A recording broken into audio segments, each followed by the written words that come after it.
پھر حضرت نوح علیہ السلام اور ان کی قوم کے حالات بیان ہوئے کہ نوح علیہ السلام نے جب اپنی قوم کو توحید کی دعوت دی اور انکار پر عذاب الہی سے ڈرایا تو قوم کے سرداروں نے ان سے کہا، بھلا کیا کہا؟ کہنے لگے آپ تو ہم جیسے بشر ہیں، تو ہماری طرح ہی ہیں آپ، اور آپ کے پیروکار پسماندہ یعنی غریب لوگ ہیں اور کم عقل لوگ ہیں، ہماری رائے میں آپ کو معاذ اللہ ہم پر کوئی فضیلت حاصل نہیں، بلکہ معاذ اللہ ثم معاذ اللہ۔ کہنے لگے آپ تو جھوٹے ہیں، اللہ کے نبی کو کہہ رہے ہیں معاذ اللہ، استغفر اللہ۔ نوح علیہ السلام نے جواب دیا کہ میں اپنے رب کی جانب سے واضح دلیل رکھتا ہوں اور اس نے مجھے رحمت سے نوازا ہے، لیکن تم میرے مقام کو سمجھنے کی صلاحیت نہیں رکھتے، تم اتنی صلاحیت رکھتے نہیں ہو۔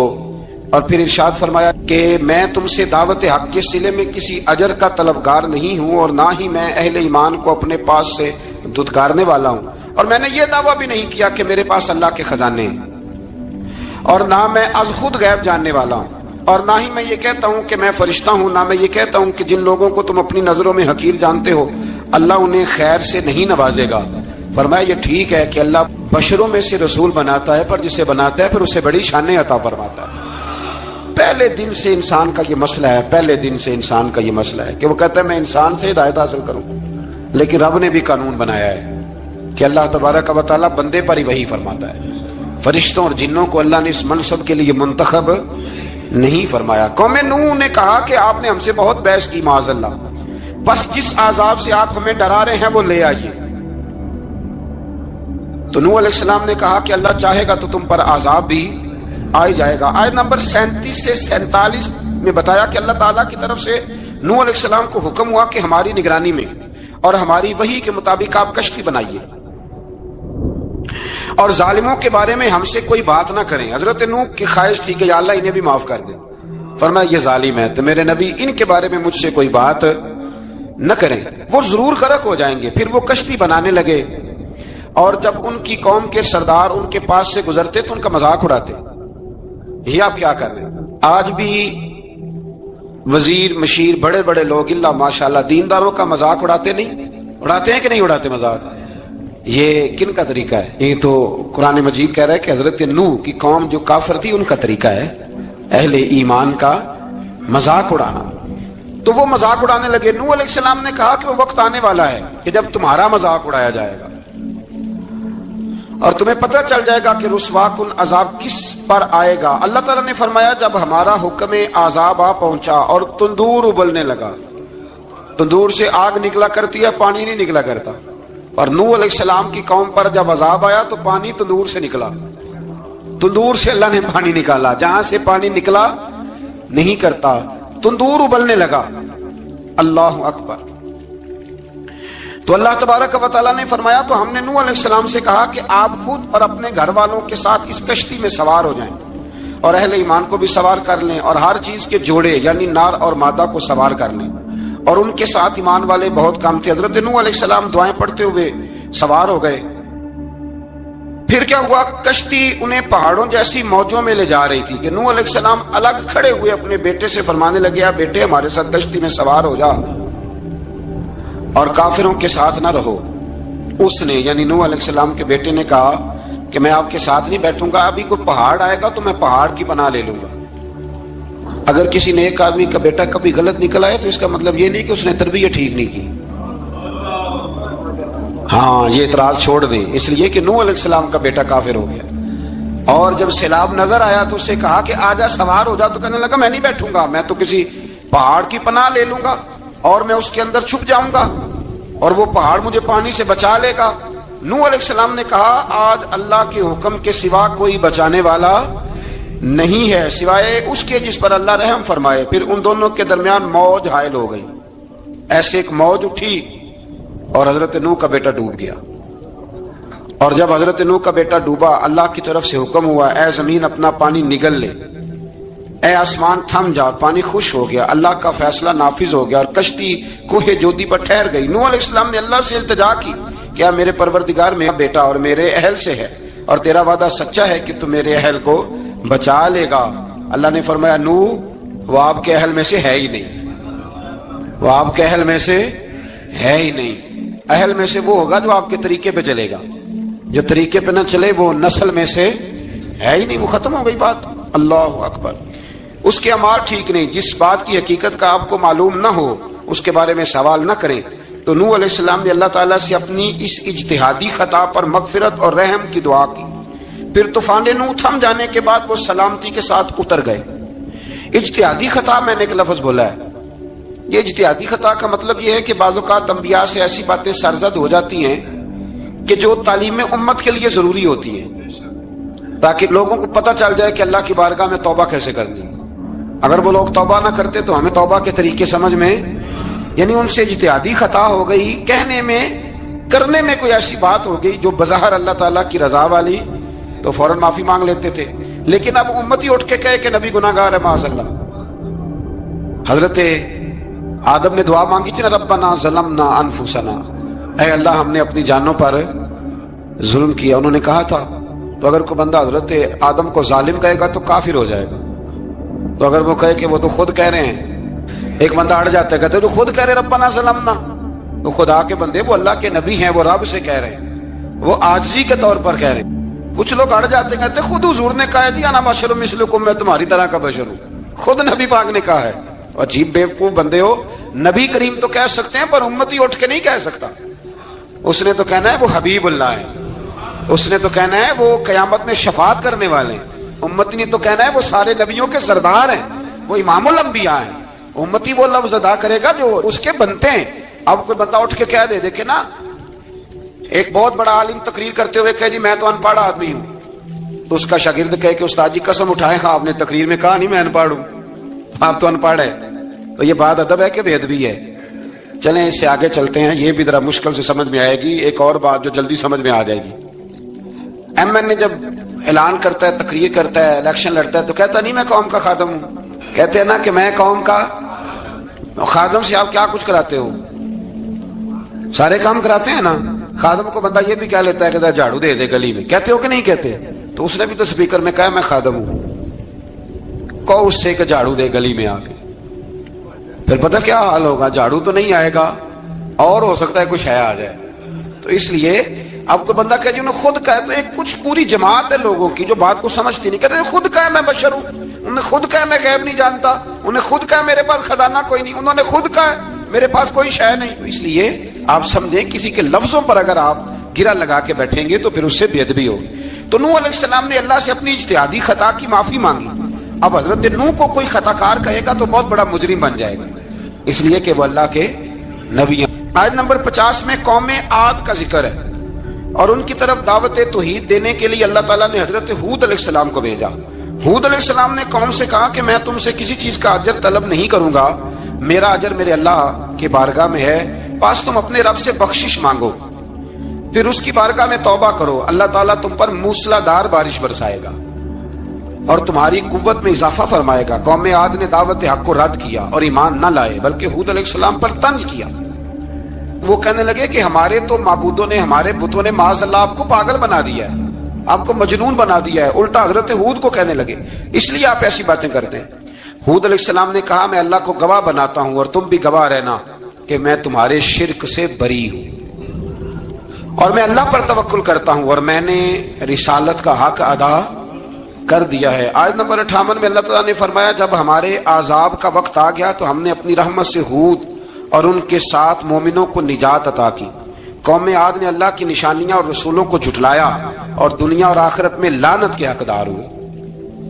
آیت نمبر 61 میں پھر سے حضرت صالح علیہ السلام اور ان کی قوم سمود کے حالات کو بیان کیا گیا۔ حضرت صالح نے کہا ہے میری قوم اللہ وحدہ لا شریک کی عبادت کرو، اس سے بخشش طلب کرو، اس کی بارگاہ میں توبہ کرو، اس نے تمہیں زمین سے پیدا کیا ہے، اس پر آباد کیا ہے۔ جواب دیا ہے صالح ہمارے آباء و اجداد کے معبودوں کی عبادت کو روکنے سے پہلے ہمیں آپ سے بڑی امیدیں تھی اور اب آپ ہمیں روکنے لگ گئے ہیں باپ دادا کے دین سے، لیکن اب ہمیں آپ کی دعوت کے بارے میں شکوک ہیں۔ صالح علیہ السلام نے اپنی قوم سے کہا کہ یہ اللہ کی اونٹنی ہے اور یہ تمہارے لیے نشانی ہے، اسے چرنے کے لیے آزاد چھوڑ دو اور اسے تکلیف نہ دینا، اللہ اکبر، ورنہ تمہیں عذاب پہنچے گا۔ انہوں نے اونٹنی کی کونچیں کاٹ ڈالی۔ صالح علیہ السلام نے کہا تم صرف 3 دن اپنے گھروں میں مزے اٹھا لو، 3 دن پھر اللہ کا یقینی عذاب آئے گا۔ پھر ایک چنگاڑ نے ان کو آ دبوچا، وہ اپنے گھروں میں گھٹنوں کے بل اوندے پڑے رہ گئے۔ صرف صالح علیہ السلام ان کے ساتھ اہل ایمان اس عذاب سے بچے۔ یہ تین قوموں کا ذکر ہو گیا، نوح علیہ السلام کی قوم کا بھی، ہود علیہ السلام کی قوم کا بھی، اور حضرت صالح علیہ۔ آگے اللہ تبارک و تعالیٰ نے آیت نمبر 69 میں اس بات کا بیان فرمایا کہ حضرت ابراہیم علیہ السلام کے پاس فرشتے بشری شکل میں آئے، انسانی شکل۔ انہوں نے اجنبی مہمانوں کے لیے بچڑے کا بھنا ہوا گوشت تیار کرایا۔ آپ یقین کریں کچھ باتیں لوگ ایسی بیان کرتے ہیں کہ جن کو نہ سن کے بندے کا دل کرتا ہے کہ اس بندے کو بتائیں کہ یار یہاں تو دین سارا پڑھ۔ ایک صاحب مجھے کہنے لگے جی میں ایک پیر صاحب کے پاس گیا تھا تو بڑی مرغن غذائیں تھیں، انہوں نے میری بڑی خدمت کی پر مجھے نہیں اچھا لگا، پیروں کو چاہیے سادی روٹی رکھیں۔ میں کہ تو پیراں واسطے لسٹ بنا خاں انہوں نے کس طرح کا ہونا چاہیے۔ یہ بہت بڑی مصیبت ہے۔ اگر آپ سادہ کھانا کھلا دیں تب بھی اعتراض ہے، اچھا کھلا دیں کہتے رولا ہے کوئی پیر چوکھے مالدار، دونوں طرف سے مسئلہ۔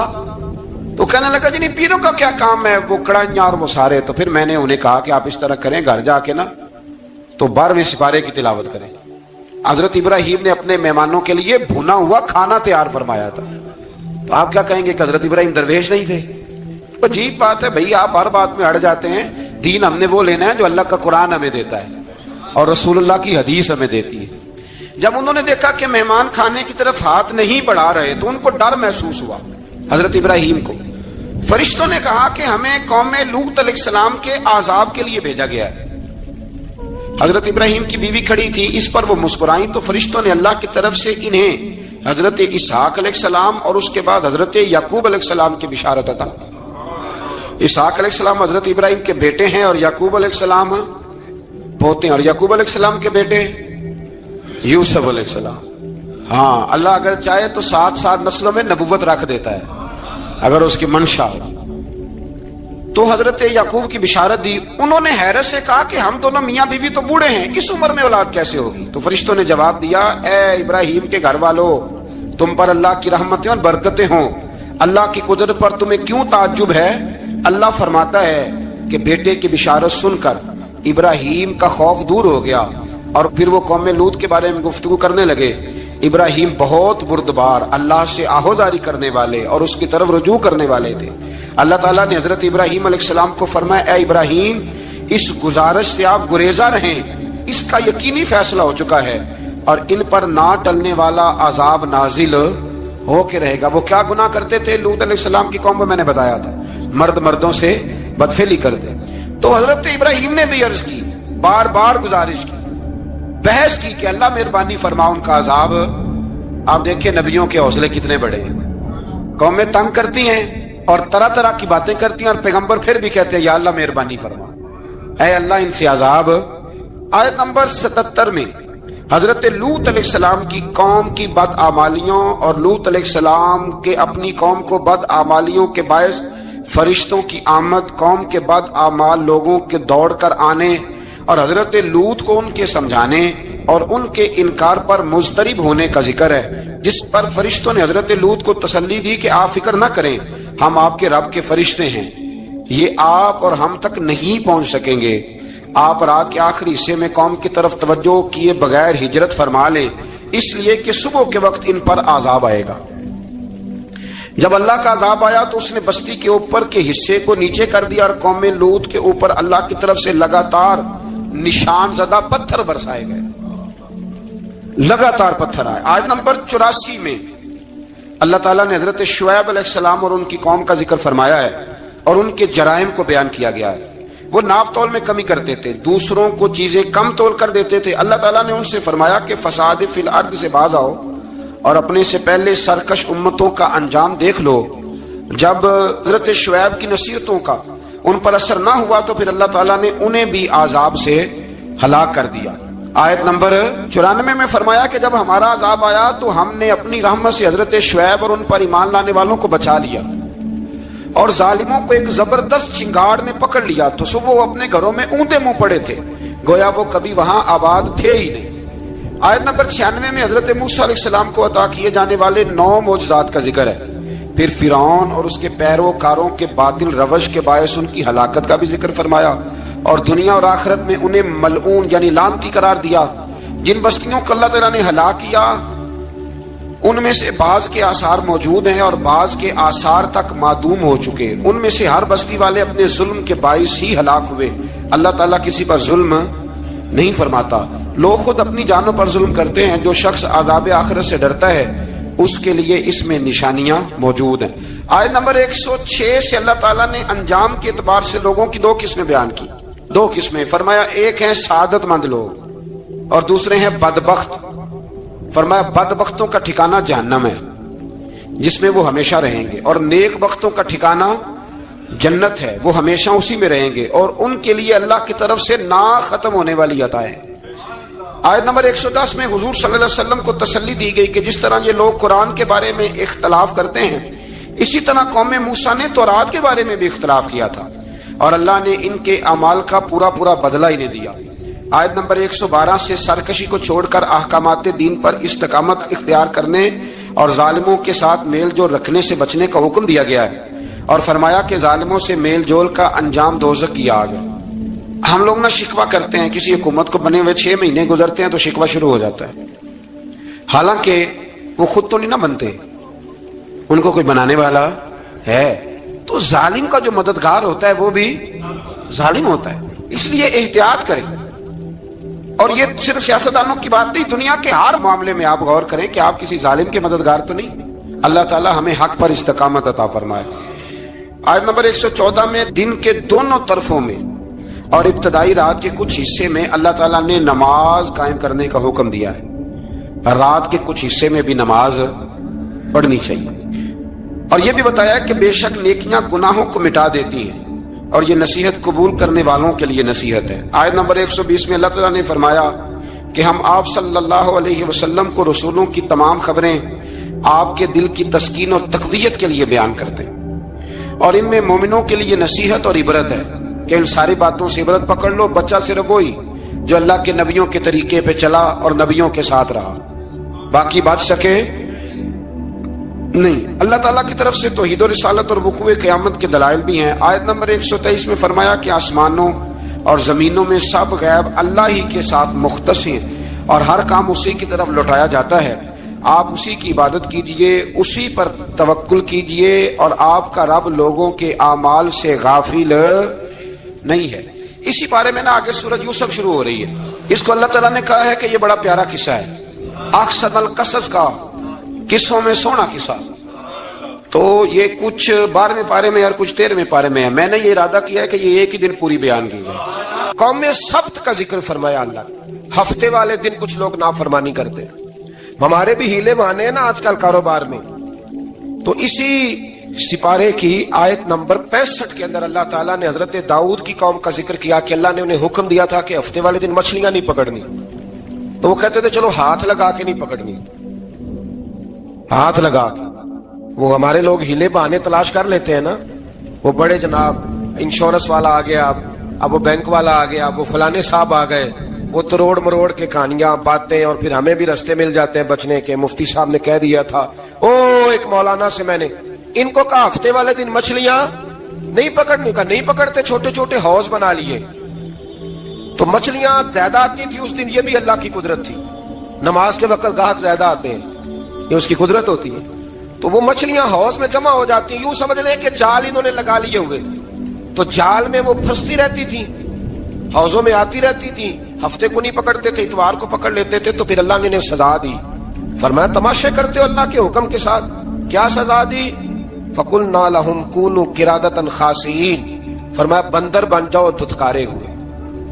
جو رزق حرام طریقے سے کماتے تھے رب انہیں بندر بنا دیتا تھا. ابھی بھی میں نے دیکھے بڑے بڑے تاجر پاگلوں جیسی زندگی گزار رہے ہیں, نفسیاتی طور پہ سکون نہیں ہے, کروڑوں روپیہ پڑا ہے. کیوں؟ اس لیے کہ رب کے بتائے ہوئے طریقے کے مطابق تجارت نہیں کرتے. آگے ایک اور دلچسپ بات آ گئی. بنی اسرائیل کے اندر نا ایک شخص نے اپنے چچا کو قتل کر دیا جائیداد کے لیے. یہ دیکھیں کب سے لوگ جائیداد کے لیے قتل کرتے آ رہے ہیں. چچا کو قتل کر دیا, اور قتل کر کے حضرت موسیٰ علیہ السلام کے پاس آئے کہ میرے چچا کو کسی نے قتل کر دیا ہے, تو بتائیں کیا کرنا ہے. تو آپ نے فرمایا کہ گائے ذبح کرو, اور اس کا ایک ٹکڑا مقتول کو مارو, مرنے والے کو. وہ خود اٹھ کے بتا دے گا مجھے کس نے قتل کیا ہے. اب ارادہ نہیں تھا گائے ذبح کرنے کا, تو بہانے کرنے لگے. ارادہ نہیں نہ ہوتا تو پھر کیا ہوتے ہیں, کہنے لگے گائے کس طرح کی ہو، بوڑھی ہو کہ بچی ہو، رنگ کیسا ہو، جوان ہو کہ چھوٹی ہو، حال میں ایک دفعہ چلنا سیکھ گئی ہو یا ابھی نہ سیکھی ہو؟ تو بتاتے گئے تو رب بھی شرطیں بیان کرتا گیا، گہرے زرد رنگ کی ہو، حال کے اندر اسے نہ چلایا گیا ہو، پانی نہ نکالا گیا ہو، نہ بچی ہو نہ جوان ہو، اس کے درمیان ہو۔ یہ ساری شرطیں کہاں پائی جاتی تھی؟ حضرت موسیٰ علیہ السلام کی قوم کا ایک شخص تھا جو اللہ کا ولی تھا، وہ جب انتقال کرنے لگا نا، اللہ اکبر، دیکھو رب ولیوں کی اولادوں پر بھی کتنا فضل فرماتا ہے۔ وہ جب انتقال کرنے لگا تو ایک اس کے پاس چھوٹی سی بچیا تھی، گائے کی بچی، اس نے جنگل میں چھوڑ دی۔ کہنے لگا یا اللہ میں تیرے نام پہ چھوڑتا ہوں، میرا بچہ جوان ہو جائے تو اسے دے دینا، اور تو سرمایہ ہی کوئی نہیں۔ بچہ بڑا ہوا تو بچہ بھی بڑا نیک تھا، اپنی ماں کا بڑا فرما بردار تھا۔ اس کی ماں نے کہا بیٹا تیرے باپ نے ایک گائے چھوڑی تھی، تو بچہ جنگل میں گیا اور جا کے کہنے لگا اے اللہ میری گائے مجھ سے ملا دے، تو رب کریم نے وہ گائے واپس کر دی، وہ گائے گھر لے آیا۔ اب وہ کہنے لگا اماں بیچ دوں، تو اماں کہنے لگی بیٹا میرے پوچھے بغیر نہ بیچنا۔ کئی دفعہ گاہک لگے پر اس نے کہا جب تک میری اماں نہ کہے گی میں بیچوں گا۔ ادھر بنی اسرائیل والے شرطیں جتنی گائے کے بارے میں پوچھ چکے تھے وہ ساری اسی گائے میں پائی جاتی تھی، تو یہ ڈھونڈتے ڈھونڈتے وہاں پہنچ گئے، تو کہنے لگے گائے چاہیے، تو اس نے کہا بھی تمہاری مرضی سے نہیں، قیمت میری مرضی کی۔ ایک مفسر نے تو یہاں تک لکھا ہے کہ اس نے کہا گائے ذبح کر کے نا، تو جتنا گائے کے اندر گوشت ہوگا نا اتنا ہی کھال کے اندر تو مجھے مال بھر کے دو گے، اتنے ہی سکے بھر کے دو گے، اتنی اشرفیاں بھر کے دو گے تو پھر تمہیں گائے دوں گا۔ تو پھر یہ گائے انہیں ملی اور یہ گائے لے کر کے آئے۔ زیادہ سوالات نہ کرتے تو زیادہ الجھتے نہ۔ ہم بھی دین کے معاملے میں بڑے سوال جواب کرتے ہیں، اتنا سوال کریں جتنی اس کی ضرورت ہے۔ ان لوگوں نے سوالات زیادہ کیے تو پھر الجھ زیادہ گئے۔ تو میرے بھائی اس کا ذکر بھی اللہ تبارک و تعالیٰ نے پہلے پارے کے اندر بیان فرمایا۔ پھر اللہ کریم نے فرمایا کہ کچھ ایسے لوگ بھی ہیں یہودیوں میں سے جن کا دعویٰ ہو گیا ہے کہ ہم اللہ کے بڑے پیارے ہیں۔ فرمایا یہ صرف ان کے منہ کی باتیں، یہ تو قیامت میں پتہ چلے گا نا کہ اللہ کا پیار کس کے ساتھ زیادہ ہے۔ اور پھر یہ بھی یہودیوں نے دعویٰ کیا ہے، اسی پارے میں اللہ فرماتے ہیں کہ ان کا دعویٰ ہے کہ ہم اللہ کے بڑے پیارے ہیں، جنت میں ہم ہی جائیں گے۔ تو اللہ فرماتے ہیں پھر مرنے کی دعا تو کرو، جنت میں تو مر کے جانا ہے نا۔ لیکن رب فرماتے ہیں یہ کبھی مرنے کی دعا نہیں کریں گے، اس لیے کہ انہیں پتہ ہے کہ ہم نے آخرت کے لیے کیا بھیجا۔ لیکن جی پہلا حکم آ گیا یا ایھا الذین آمنوا کہہ کے، پہلی آیت قرآن پاک کی پہلے سپارے میں پہلی آیت جس میں اللہ نے کہا یا ایھا الذین آمنوا، تو پہلا حکم آمنوا کہہ کے آیت نمبر 104 میں جو اللہ نے حکم دیا ہے نا وہ نبی پاک کی تعظیم کا حکم ہے۔ پہلا حکم ہی اللہ نے حضور کی عزت اور ناموس کا ارشاد فرمایا۔ پہلا اس ترتیب کے لحاظ سے وہ ہوا یہ کہ جب نبی پاک کو بات ارشاد کرتے تو صحابہ کرام اٹھ کے عرض کرتے رائینا یا رسول اللہ، حضور سمجھ نہیں آئی ذرا رعایت کر دے۔ تو یہودیوں کی عبرانی زبان کے اندر نہ ذرا کھینچ کے پڑھتے تھے رائینا، تو اس کا معنی بنتا تھا معاذ اللہ اے ہمارے چرواہے، بکریاں چرانے والے کو بھی وہ رائینا کہتے تھے۔ تو جب صحابہ یہ کہنے لگے تو اللہ نے منع ہی کر دیا، فرمایا میرے محبوب کے غلاموں اس لفظ کے پیچھے چھپ کے، اس لفظ کے پیچھے چھپ کے لوگ میرے نبی کی بے ادبی کر جاتے ہیں، تو جس لفظ کا کوئی ایک معنی بے ادبی والا بنتا ہو وہ لفظ بھی میرے نبی کے لیے نہ کہو، لفظ وہ والے کہو جس میں کوئی بے ادبی کا معنی نکلے نہ۔ یہاں لوگوں نے بڑے بڑے لفظ نہیں بول دیے، پھر کہتے میرا مطلب یہ تھا، میرا مطلب وہ تھا، تو نے وہ لفظ بولا کیوں جس کا کوئی غلط مطلب بھی نکل سکتا تھا۔ اللہ نے فرمایا یا ایھا الذین آمنوا لا تقولوا رائینا، اے ایمان والو رائینا کہو ہی نہ۔ تو یا اللہ کیا کہیں؟ فرمایا وقولوا انظرنا، تم کہو یا رسول اللہ ایک نظر فرمائیے، انداز دیکھیے، انظرنا ایک نظر۔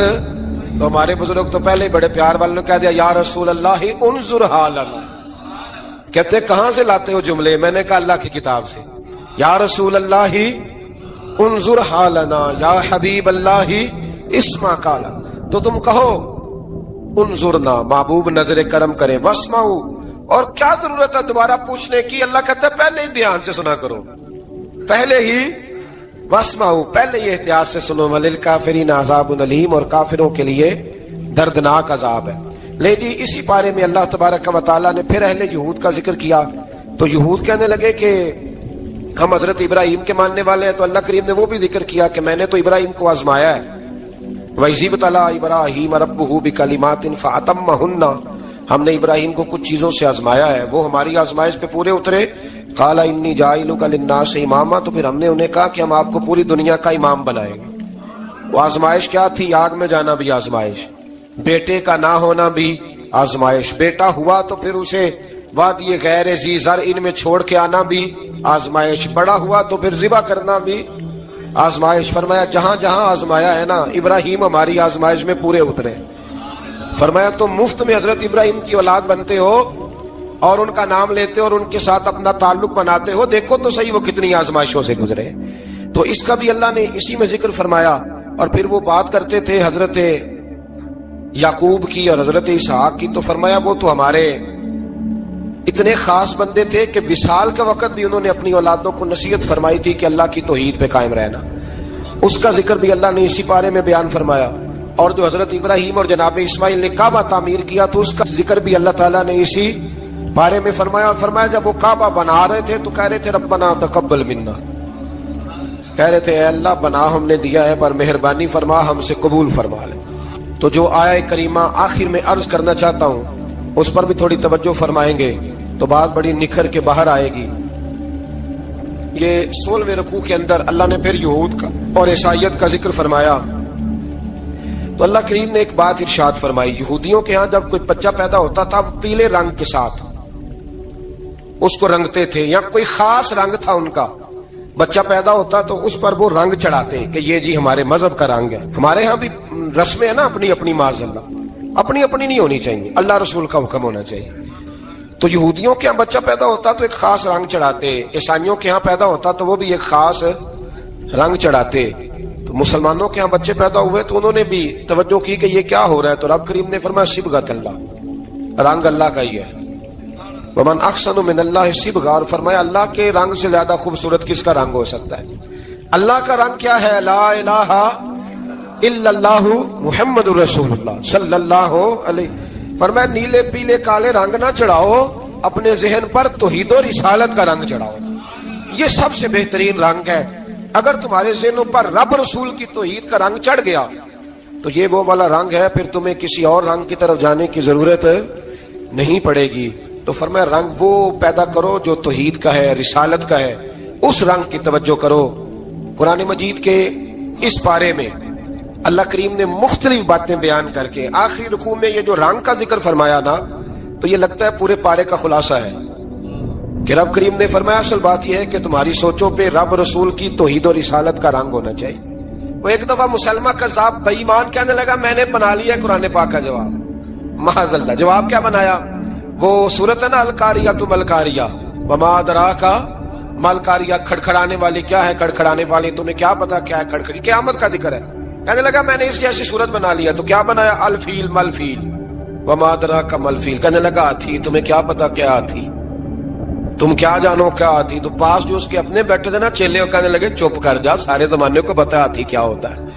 تو پاگل ہے، اس کے دو کان ہوتے ہیں، ایک سونڈ ہوتی ہے، چار اس کے پیر ہوتے ہیں۔ بیوقوف آدمی قرآن کا مقابلہ کرنا ہے تو کچھ چاج کے ساتھ کر، پاگلوں کی طرح مقابلہ کرے گا، جوتے کھائے گا بھی ہمیں بھی پڑھوائے گا۔ تو قرآن مجید کا کوئی مقابلہ کر سکا؟ تو اس آیہ مبارکہ میں اللہ نے کافروں کو یہ کہا اگر مقابلہ نہیں کر سکتے تو پھر اللہ سے ڈرو، ورنہ دوزخ میں ڈالے جاؤ گے، وہ جس کا ایندھن آدمی اور پتھر ہے، اور بنائی بھی کافروں کے لیے گئی ہے۔ اعدت للکافرین، جہنم کس کے لیے بنائی گئی ہے؟ کافروں اور منافقوں کے لیے۔ مسلمانوں کے لیے بنائی گئی، مسلمان مرضی سے چھلانگے لگائیں تو ان کی موج ہے، ورنہ ان کے لیے جہنم ہے، ان کے لیے اللہ نے جنت بنائی ہے۔ اور یہ بات کرتے ہی رب کریم نے فرمایا اے محبوب علیہ الصلوۃ والسلام مومنوں کو خوشخبری دے دیں کہ اللہ نے ان کے لیے جنت بنائی ہے، اس میں باغات ہیں، انہیں رزق دیا جائے گا کھانے کے لیے، اور اس میں انہیں پاکیزہ بیویاں دی جائیں گی، اور پھر وہ اس میں ہمیشہ رہیں گے، انہیں اس سے نکالا نہیں جائے گا۔ آگے جو آیات کریمہ ہے نا اس کے اندر اللہ تبارک و تعالیٰ نے فرمایا ہے کہ اللہ حیا نہیں کرتا سمجھانے کے لیے، مچھر کی مثال بھی دینی پڑے۔ فرمایا قرآن سے کچھ لوگ ہدایت حاصل کرتے ہیں اور کچھ گمراہ ہو جاتے ہیں۔ جب لوگ اپنی مرضی کی تشریحات چاہتے ہیں تو گمراہ ہوتے ہیں، اور جب قرآن کو رسول اللہ صلی اللہ علیہ وسلم اور امت مسلمہ کی تشریحات کی روشنی میں سمجھتے ہیں تو پھر اللہ ہدایت عطا فرماتا ہے۔ پھر اللہ تبارک و تعالیٰ نے آگے ارشاد فرمایا حضرت آدم کی پیدائش کا واقعہ. کچھ مفسرین نے لکھا اللہ نے مشورہ کیا تھا فرشتوں سے وَإِذْ قَالَ رَبُّكَ لِلْمَلَائِكَةِ إِنِّي جَاعِلٌ فِي الْأَرْضِ خَلِيفَةً. لیکن کچھ مفسرین کہتے ہیں کہ اللہ کو ضرورت نہیں فرشتوں سے مشورہ کرنے کی. اللہ نے فرشتوں سے مشورہ نہیں کیا بلکہ رب نے انہیں آگاہ فرمایا تھا کہ میں لگا ہوں زمین پہ اپنا نائب بنانے, میں خلافت دینے لگا ہوں زمین پہ. اب یہ تو دینے والی کی مرضی ہے نا اس نے کس کو دینی ہے, یہ تو دینے والے کی مرضی ہے نا اس نے. تو کچھ لوگ کہتے ہیں کہ دینے والے سے زیادہ ہمیں پتہ ہے. تو فرشتوں کو بھی یہ اجتہادی خطا ہو گئی, کہنے لگے یا اللہ اسے نہ بنانا, یہ فساد کرے گا, یہ خون ریزیاں کرے گا. تو اللہ نے فرمایا جو میں جانتا ہوں وہ تم. اللہ اکبر. امام راضی فرماتے ہیں جب رمضان آتا ہے تو اللہ فرشتوں سے کہتا ہے ذرا یہ کھول کے دروازے دیکھو نا یہ زمین پہ کیا کر رہے ہیں. تم تو کہتے تھے فساد کریں گے اور یہ سارے تراویحیں پڑھ رہے ہیں. تم تو گویا کہتے تھے فساد کریں گے اور یہ تو دیکھو گویا رمضان کے روزے رکھ رہے ہیں. یہ تو میری یاد میں نکلے ہوئے. تم کچھ کہتے تھے اور دیکھو میں نے تمہیں کہا تھا نا جو میں جانتا ہوں وہ تم. اللہ نے پھر حضرت آدم علیہ السلام کو تمام زمانے کے علوم عطا کیے, علم سکھا لیا. تو فرشتوں سے کہا تم بھی ان چیزوں کے نام بتاؤ, تو وہ بتا سکے نہیں. اللہ نے فرمایا اب اس طرح کرو آدم کو سجدہ کرو.